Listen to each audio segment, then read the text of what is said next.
Amit Shah lay Amit Shah lay Inqilab Zindabad Amit Shah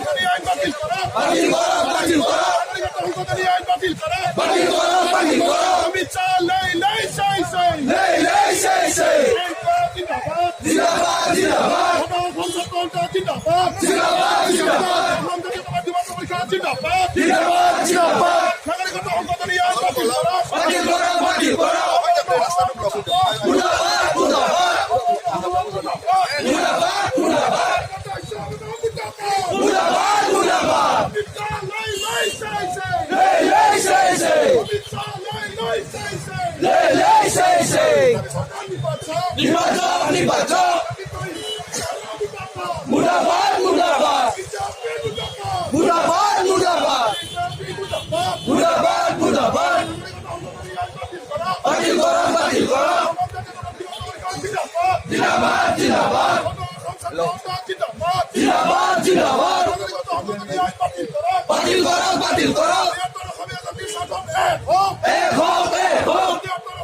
ৰাজনৈতিক লাভালাভ আদায়ৰ উদ্দেশ্যত অসমৰ কেব নামৰ এখন ভয়াৱহ আইন জাপি দিব বিচৰা হৈছে।